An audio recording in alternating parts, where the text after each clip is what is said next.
Dr. Blade. I want to give you a tip. I talked to my mentor last night, and he said he had watched my videos and he had noticed and he had heard that I was trying to lengthen my swing.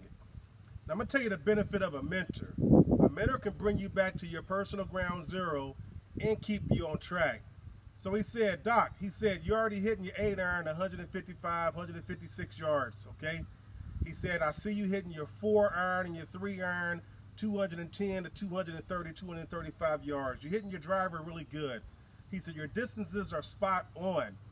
He said, you're 56 years old, and he said, you're hitting the ball pretty good. And I said, well, my initial goal was to make sure that I have a one-piece takeaway to prevent myself from getting stuck in the P2 to P3 position. He said, well, focus on that. He said, if your swing gets longer as a effect of it, he said, that's fine and dandy. He said, but don't go out and say you're going to make yourself have a longer swing when that's not nothing that you actually need in your golf swing. He said, focus on what your goal is. And that's something I always tell people also, but sometimes we need somebody to tell us to focus on what our goal is. So that's what I'm doing. I'm focusing on my P2 to P3 to make sure I'm not stuck there with a big one-piece takeaway.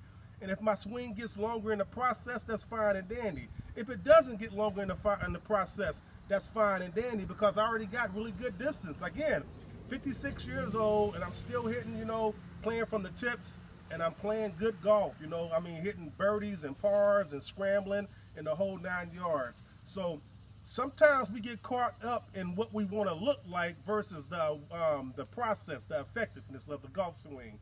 And I've always been a person that say results supersede everything. So I need to remind myself. But when we working with students and clients, they want to get into certain positions, and we have to work toward what the client wants. As long as we get them to their goals, we have to work to what they want because they're paying the bills. Okay, so I had to remind myself, make sure I stay on track with what I know works for me, and don't get so off track where I'm out here doing something that may not be beneficial for me. So hey, get in touch with your guru, your mentor, your swing coach, your instructor, and make sure you guys just have general conversations so y'all can keep each other on track and you can stay on your golf journey, okay? Take care.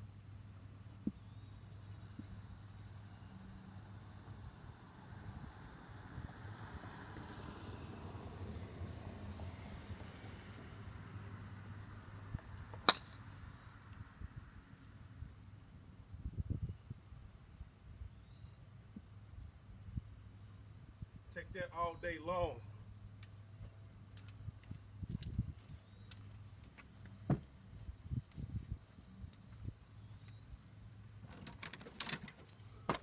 So this little short hole is 374 yards, and I took it a little baby draw right down the right hand side, and it held that line. I brought the Cleveland XL driver out today because, like I said yesterday in my course vlog, the geek.com driver is probably 15 to 20 yards longer, but I have to remind myself to aim the ball, to aim it.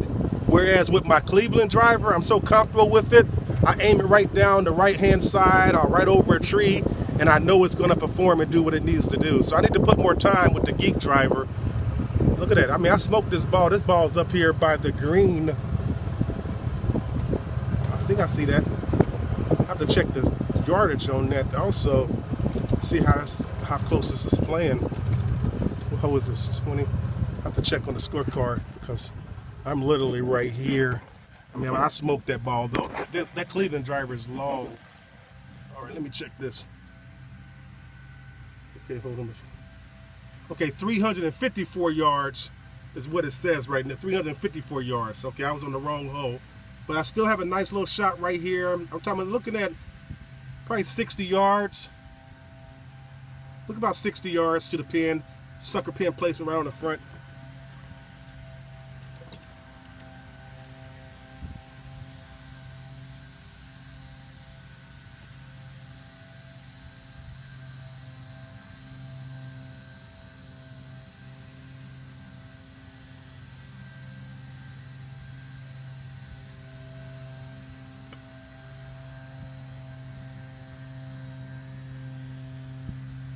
Yeah, I took the smart move on that one. I'm gonna tell you what I did. with that pin being right there on the front, okay, what I did, I didn't try to get too cute because when I tell you that pin is literally 2 to 3 steps off the from the front edge. So I didn't try to get too cute and then leave myself with the same identical shot again over this bunker. So I made sure I pitched it onto the green with a nice shot because, you know, when your putting is strong, you can do that. And the green slopes hard away from the pin. So, you know, I just took my medicine. I took my medicine on that one and got out of here with the ball being on the green right there. Nice little easy putt. Should be have no problem getting this putt down in 2.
Okay, folks, that's a solid par. And remember, whenever you're working on your golf swing, make sure you're still keeping a journal. Make sure you're working on what you need to work on. And make sure that you're working on something that's functional. Because results supersede the way a swing looks at the end of the day. Take care, folks. Keep grinding. Okay, folks, 164 yards. Pin is in the back left here. I'm gonna do just trust on the premium setup. I'm gonna pivot my weight, piston pivot, put more weight on the target side, place my closed shoulders, and just hit a nice little draw up there. I'm just gonna trust the premium setup to hit the shot that I know it goes with.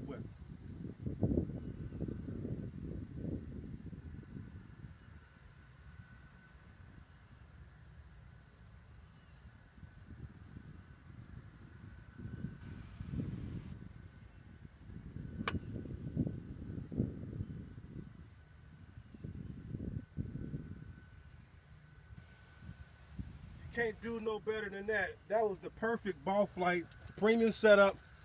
I already know that when you piston pivot, put more weight on the target side, you're gonna create a descending blow.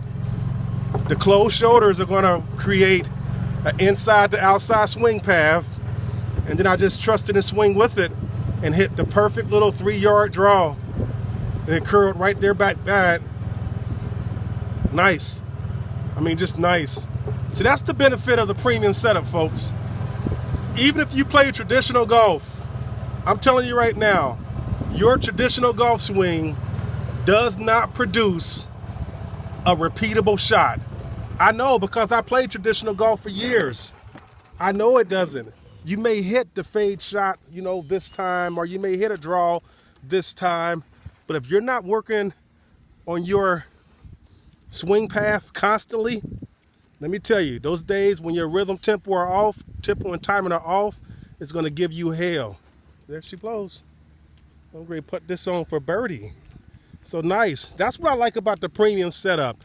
It gives me a shot shape that I know I can count on every single time.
Okay, folks, 164 yard par. Took a little 7-iron on it. Nice shot, So keep grinding. So if you don't play the premium setup, you may want to look into it because it will give you a shot shape that you can always depend on. For the traditional golfers, you know what? You can play traditional golf, but you're going to have to work on your swing path constantly. Once you get your swing path drilled down, you'll be able to play, traditional golf on a repeatable level, but you're still going to have those sporadic days when something is going wrong with you. Whereas the premium setup is going to allow you to play golf every single day, no matter if you're tired, hot, long courses, short courses, rough, links course. It doesn't make a difference. So, hey, folks, give it a think and keep grinding. Take care.